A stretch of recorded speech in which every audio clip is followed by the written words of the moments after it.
ओम शांति। यज्ञ diary with Dasharath भाई जी, इस दूसरे एपिसोड में आप सभी ब्रह्मावत्सों का पुनः एक बार बहुत बहुत स्वागत है।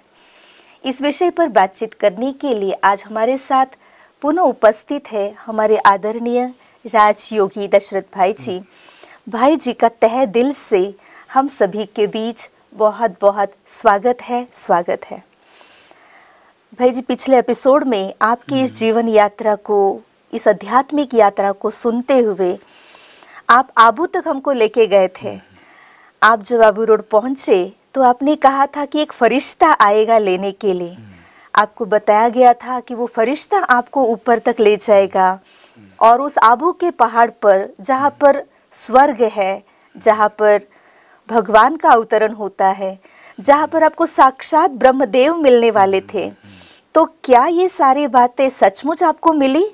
हाँ, तो उस समय जब हम आबू रोड पर पहुँचे, उस प्लेटफॉर्म से नीचे उतरे, हाँ जी। तो उतने में हमको याद आया जी कि हमको कहा था कि एक फरिश्ते को बाबा ऊपर से नीचे भेजते हैं। हाँ। सभी को ले जाने के लिए। तो मैं ढूंढ रहा था नज़र कि भाई कौन फरिश्ता भी आने वाला है, कौन आने वाला है। तो सारे भीड़ भाड़ में फिर एक दादी आ रही थी। अच्छा। और उसमें इतनी चमक थी। हाँ। उनके चेहरे पर ऐसी ज़बरदस्त चमक थी। उनका ड्रेस सारा सफ़ेद सफ़ेद, उनकी चमड़ी सफ़ेद सफ़ेद। अच्छा। उनके सारे बाल सफ़ेद सफ़ेद। और वो इतने खुशी में। कौन सी दादी थी? भूरी दादी। अच्छा, भूरी दादी। हाँ, वो भूरी दादी जिस पर ड्यूटी थी सभी को ऊपर लेकर के जाने की, माउंट पर ले जाने की। तो भूरी दादी और वो बड़ी शार्प थी। अच्छा। बड़ी शार्प थी। तो फटाफट वो भूरी दादी आई और इतनी हंसते हंसते, चलो चलो बाबा ने आपको बुलाया है, बाबा ने आपको बुलाया है। तो हम इतने खुश हो गए। तो चलो। उनको देख के आपको ऐसे लगा सचमुच बाबा ने, भगवान ने, हाँ, वो फरिश्ता भेजा है? हमको लगा सबकी को सचमुच एक फरिश्ते को बाबा ने हमारे लिए भेजा हुआ है। इसकी बहुत बड़ी खुशी हुई। फिर वो उन्होंने झट बोला चलो बस में जगह पकड़ा है, सब बैठ जाओ। फिर फटाफट करके हम बस में बैठे। तो उन दिनों में खाली दिन में बस चलती थी, सवेरे 7 से शाम को 6 बजे तक। बाद में बंद हो जाती थी और सारी कच्ची सड़क थी। अच्छा। मना पक्का कुछ नहीं, मट्टी सारी होती थी। तो फिर वो बस में हम लोग बैठे और हमको याद आया कि चलो अभी स्वर्ग में जाने का है। तो उसका रास्ता ऐसा ऐसा ऐसा। अच्छा। टेढ़ा मेढ़ा रास्ता था। तो मैं बोला स्वर्ग का रास्ता कितना सुंदर है, ऐसा जाओ ऐसा जाओ ऐसा जाओ। और हर जगह बड़े बड़े पेड़, हरे भरे पेड़। तो वो रास्ते में बहुत आनंद आ रहा था? बहुत आनंद आ रहा था। बड़े बड़े पहाड़ियाँ, पेड़, और हर पहाड़ी पर मुझे बाबा दिखाई दे रहा था। और बाबा कह रहा था आओ बच्चे आओ बच्चे आओ बच्चे। ऐसा उसका आनंद लेते लेते लेते लेते हम माउंट पर आ गए।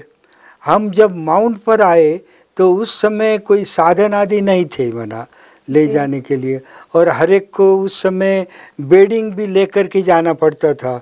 वहाँ सिर्फ खटिया होती थी, सारा बेडिंग, फिर टीन बॉक्स से वो सारा लेकर तो सब यहाँ से उठा के ले जाना? सब यहाँ से उठा कर लेकर।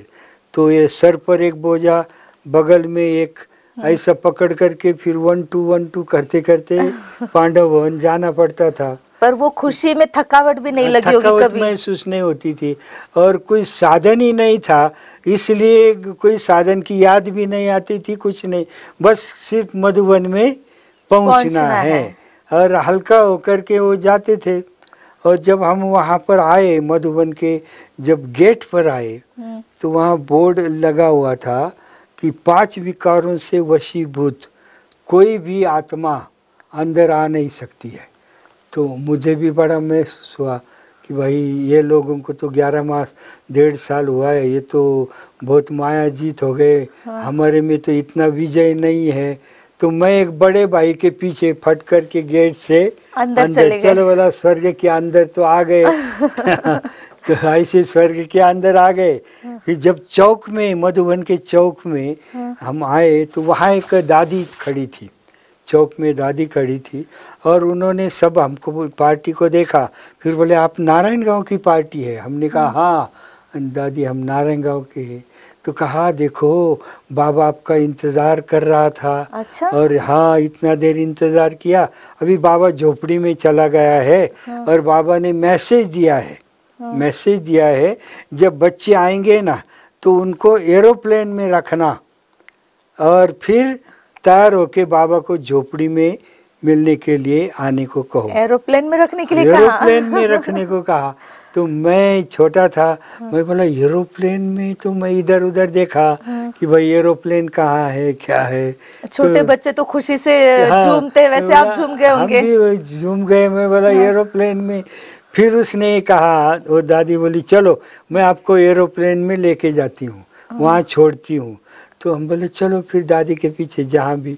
फिर हम गए तो एरोप्लेन नाम की बिल्डिंग जो नई बनी थी और पांडव भवन में सबसे ऊंची है ना, जिस पर गुम्बज बनाए हुए हैं, तो वो बिल्डिंग का नाम बाबा ने एरोप्लेन रखा हुआ था।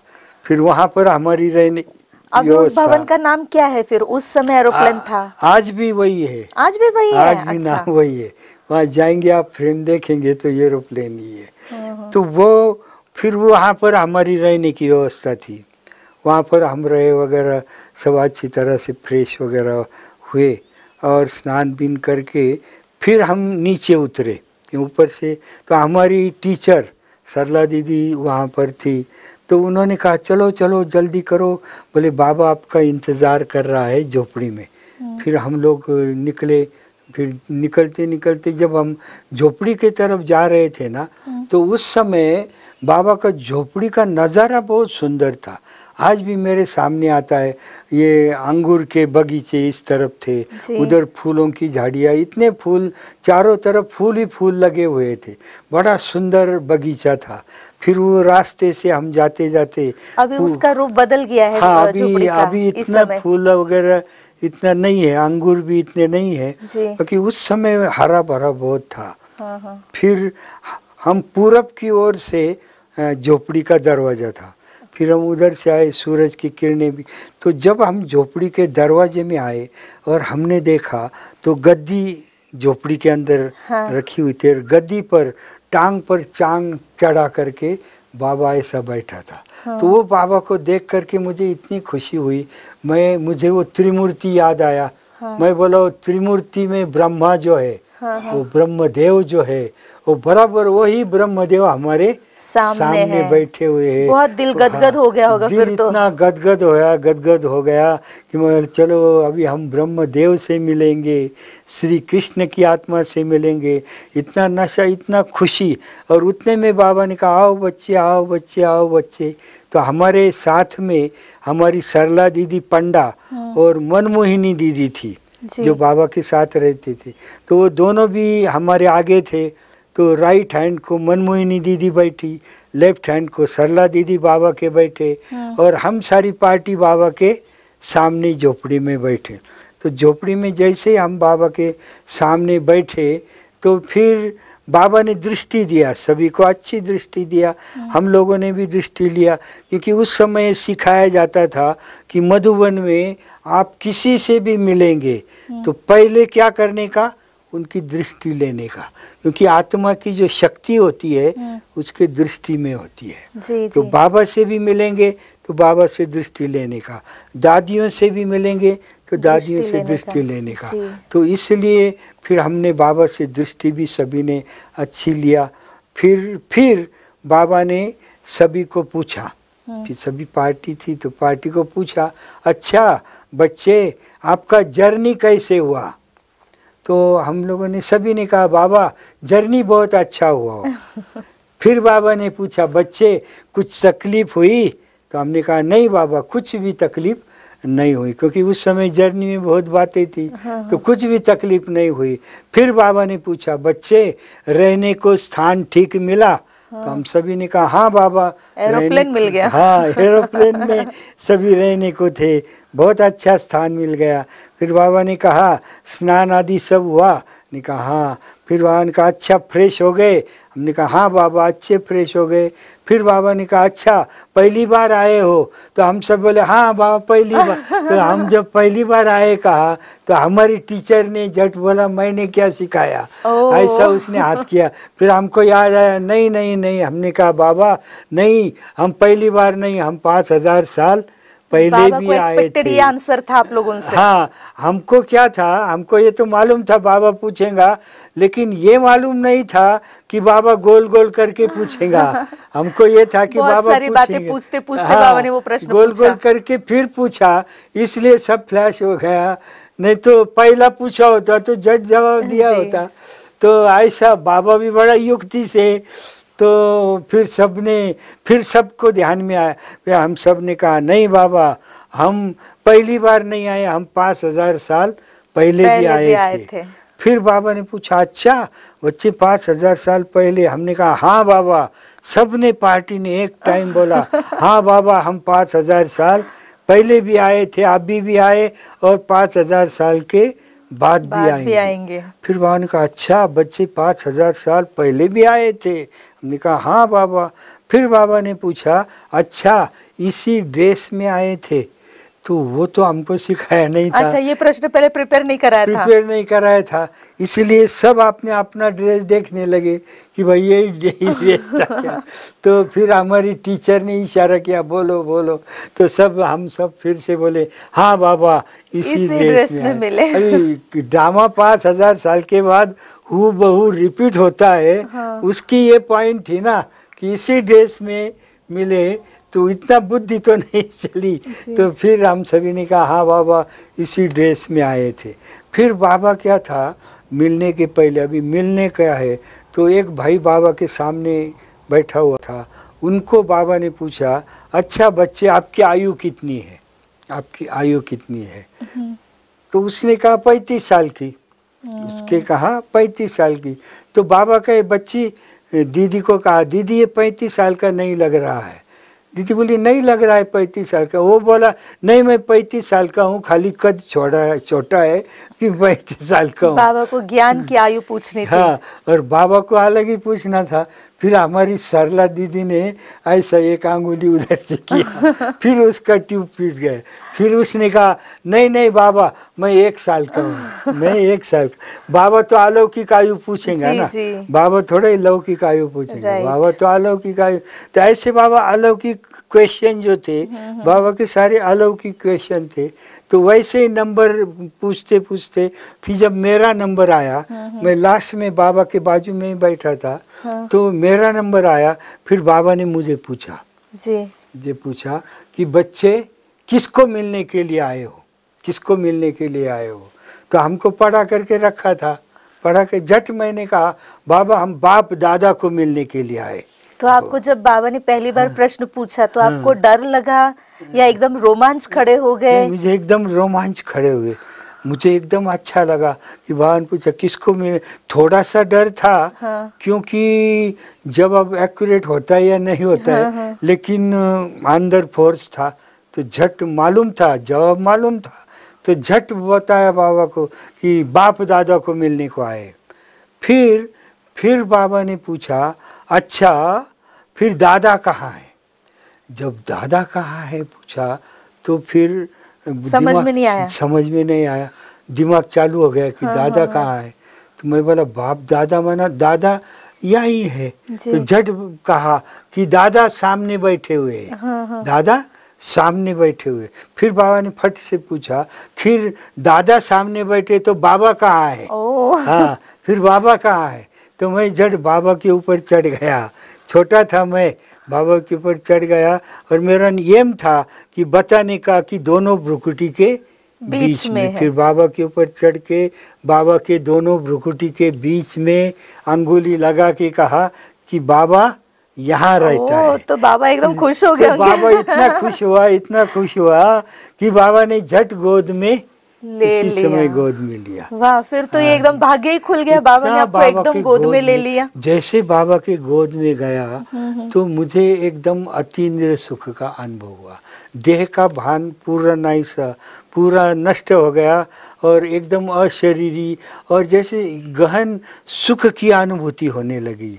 अतीन्द्रिय सुख की अनुभूति, गहन शांति की अनुभूति, ऐसे कि बस उसी स्थिति में रहो ऐसा लगा।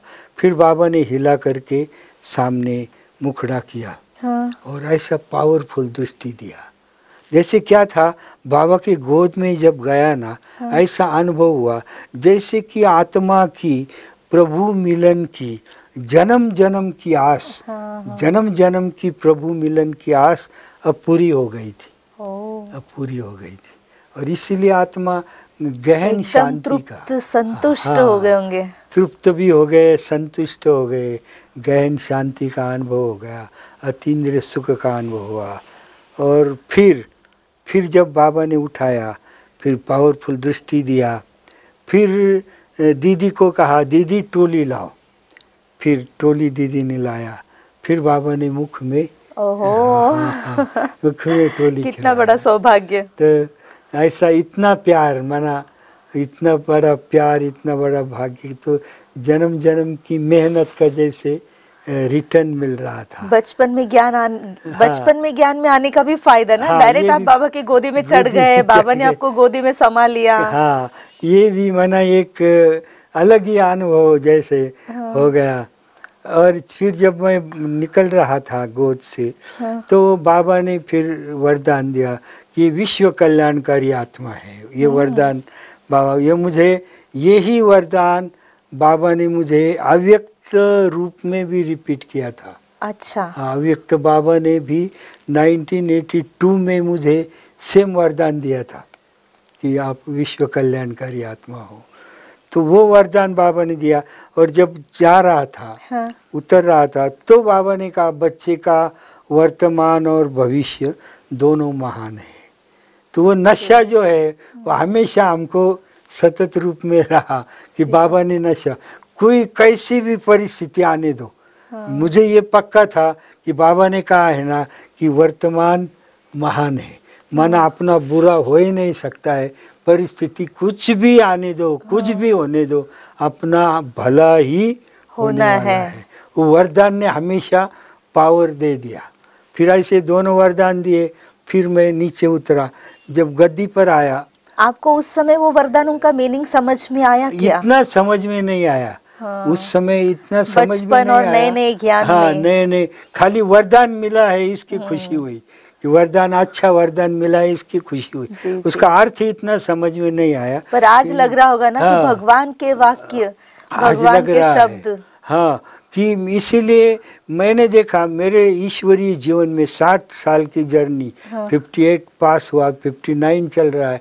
ये जर्नी में मुझे कभी भी कोई भी बहन भाई को देखता हूँ तो मुझे ये बाबा का बच्चा है, ये बाबा की बच्ची, यही याद आ जाता है। ये कौन से सेंटर का है, कौन से जोन का है, क्या, ये मेरे आँख में कभी भी नहीं आया है कि भाई ये इधर विशाल बुद्धि, इसी को तो कहेंगे विश्व कल्याणकारी। हाँ, यही माना, ये नेचुरल जो गिफ्ट है ना। जी। कभी भी कोई भी आता है, मैं कभी ये देखता नहीं कहाँ का है, क्या है। हाँ, ये जरूर है कि बाबा का बच्चा है, ये बाबा की बच्ची है, और ये दिल अंदर से रहता है, ये बाबा से दूर न जाए, ये बाबा को पकड़ करके रहे। यही भावना और यही कामना हर कोई भी हो, कहाँ का भी हो, कैसा भी हो, कितने भी साल चल रहा हो और कैसा भी चल रहा हो, लेकिन उसके प्रति बहुत कल्याण की भावना रहती है, उमंग उत्साह रहता है। तो बाबा ने दिया हुआ वरदान एकदम प्रैक्टिकल प्रैक्टिस में है। हाँ, ये प्रैक्टिकल प्रैक्टिस में देखा और उसका प्रैक्टिस भी कर रहे हैं। जी। तो माना वरदान को भी अपना बनाना पड़ता है। भाई जी, आप पहली बार ब्रह्मा बाबा से मिलने का आपके अंदर जो एक क्यूरियोसिटी थी, उत्साह था, उस मिलने के बाद जो आपको इतनी खुशी हुई, तो वो जो पहली मुलाकात बाबा के साथ थी, उसका आज दिन तक आपके ऊपर बाबा की कौन सी विशेषता का प्रभाव है? और ये कौन से साल में आप पहली बार बाबा से मिले थे? 1967 में पहली बार हम बाबा से मिले थे। और बाबा के व्यक्तित्व का जो प्रभाव है वो इतना ज़बरदस्त था। एक तो एक प्यूरिटी का प्रभाव जी, कि देखो माना 3 देवता है, ब्रह्मा, विष्णु और शंकर। तो ब्रह्मा स्थापना की देवता है, विष्णु पालना की देवता है, शंकर विनाश की देवता है। साथ ही साथ ये ब्रह्मा जो है ये पवित्रता की देवता है जी, विष्णु जो है वो सुख की देवता है और शंकर जो है वो शांति की देवता है। तो प्यूरिटी जो है, पवित्रता जो है, वो पवित्रता ब्रह्मा के पास है और सारी विश्व का निर्माण करने की ताकत जो है वो प्यूरिटी के अंदर है। राइट। पवित्रता जो है उसके अंदर इतनी महान शक्ति है कि पवित्रता के आधार से पवित्र दुनिया का निर्माण हम कर सकते हैं। तो बाबा की पवित्रता और बाबा का बेहद कापन, माना बाबा में कोई भी ऐसी मर्यादा नहीं थी। किसी भी आयु का बच्चा हो, बहन हो, भाई हो, माता हो, कन्या हो, सभी के प्रति बाबा के मन में बहुत ऊंची उनके कल्याण की भावना थी। तो वही हमारे मन पर एक छाप पड़ गई कि जैसे बाबा के मन में सभी की प्रति कल्याण की भावना थी, वैसे ही हमारे मन में भी सभी के प्रति कल्याण की भावना हो। और बाबा हर बात में संपूर्ण थे। कोई भी ऐसा एंगल नहीं है कि जिसमें बाबा की कुछ कमी। हर व्यक्ति में कोई न कोई विशेषता होती है, साथ साथ कोई न कोई कमी होती है। लेकिन ब्रह्मा बाबा का व्यक्तित्व ऐसा है कि जिस व्यक्तित्व में थोड़ी भी कमी नहीं थी। 100% 16 कला संपूर्ण जिसको कहा जाता है वो इसी ही साकार रूप में ब्रह्मा बाबा के अंदर था। और इसलिए ब्रह्मा की आत्मा एक ही, सारे वर्ल्ड में एक ही आत्मा है कि जिसने शरीर छोड़ने के बाद दूसरा जन्म नहीं लिया है। तो ब्रह्मा बाबा की ये आध्यात्मिक परिपक्वता, एक स्पिरिचुअल मैच्योरिटी की पराकाष्ठा आपने अनुभव किया। उस पवित्रता की ऊंचाई को अनुभव किया, बाबा के बेहद की वृत्ति को अनुभव किया और उसका प्रभाव आज दिन तक आपके जीवन पर है। और क्या इसीलिए आपने भी ये आजीवन ब्रह्मचर्य की धारणा का संकल्प पक्का किया? हाँ, इसीलिए ये आजीवन ब्रह्मचर्य का संकल्प पक्का किया और सारा जीवन विश्व कल्याण के लिए। हमारा बाप अगर कल्याणकारी है, हम उनके बच्चे, तो हम भी विश्व कल्याण के लिए अपना जीवन समर्पित करेंगे, ऐसा संकल्प किया। और ये जीवन बड़े सुख, शांति, आनंद, प्रेम और शक्ति के साथ हम गुजार रहे हैं। तो एक सेंसिटिव प्रश्न पूछना चाहूंगी भाई बोलो, जी। बोलो, आप आनंद के साथ ये जीवन जी रहे हैं। ब्रह्मा बाबा से मिलकर के आपको इतनी दृष्टि, शक्ति, प्रेरणाएं मिली, इसीलिए आपने ब्रह्मचर्य का पालन किया और आप आज दिन तक आनंद के साथ जीवन बिता रहे हैं। तो क्या कभी इस ब्रह्मचर्य लाइफ में आपको कभी सूक्ष्म संकल्प आया कि हम को ज्ञान में आने के पहले शादी होनी चाहिए थी, या कभी ज्ञान मार्ग में चलते चलते कभी ऐसा संकल्प आया? नहीं, मुझे ऐसा कभी भी, एक बाबा का कहो, वरदान कहो, मुझे शादी करने का कभी भी संकल्प नहीं आया। बहुत बढ़िया। हाँ, लेकिन मैंने शादी का जो टॉपिक है उसको युक्ति से हैंडल किया। अच्छा। मैंने कभी, हमारी माँ जो लौकिक माता जी थी वो बहुत फोर्स कर रही थी, सभी लोग फोर्स कर रहे थे। राइट, ये तो हर माँ पिता का फर्ज भी है और दिल भी घर में होती है। बड़ा लड़का था इसीलिए मेरे को बहुत फोर्स कर रहे थे। तो मैंने उनको डायरेक्ट कभी मैं शादी नहीं करूँगा ऐसा नहीं कहा। ये मैंने अंदर ही अपने अंदर पक्का किया। बाकी उनको मैं ऐसा बहाना देता था कि जरा मुझे एजुकेशन पूरा करने दो, फिर मैं देखूंगा। फिर वो होने के बाद फिर बोला मुझे सर्विस लगने दो, फिर मैं करूंगा। फिर सर्विस गवर्नमेंट की लगी, मैं बोला परमानेंट होने दो। तो ऐसा जब मैं पोस्टपोन करते गया तो उनके समझ में आया कि ये कुछ शादी करने वाला नहीं है। तो झगड़ा भी नहीं हुआ और मेरा जो काम था वो भी और बहुत ज्यादा फोर्स या प्रेशर भी नहीं आया। नहीं आया। फिर वो उन्होंने फिर मेरा छोटा भाई था उसकी शादी करा दिया। बहुत बढ़िया भाई जी। मुझे ऐसे लगता है आपके इस सारे अनुभव से हमारे सारे ब्राह्मण परिवार को, विशेष करके हमारे कुमार भाइयों को भी बहुत सारी प्रेरणा मिलने जैसी है। आज के इस पूरे बातचीत के लिए आपका बहुत बहुत धन्यवाद दीदी। बहुत बहुत धन्यवाद दीदी जी। हमें बहुत खुशी हो रही है आपके साथ ये सारी बातचीत करने के लिए, और सारे ब्राह्मण परिवार तक आपके बाबा के साथ के अंग संग के इतने सुंदर अनुभवों को आप बड़े दिल से साझा कर रहे हैं। और साकार बाबा के साथ के अनुभव सुनते सुनते तो हर कोई उस प्यार में, उस खुशी में, उन लम्हों में खो रहा है। तो मैं आशा करती हूँ अगले बातचीत में आप फिर से हमारे साथ रहेंगे और इसके बारे में हम कुछ गहरी बातें जानना चाहते हैं साकार बाबा के बारे में। तो फिर मिलते हैं अगले एपिसोड में। तब तक के लिए हम आपसे विदा लेते हैं। ओम शांति।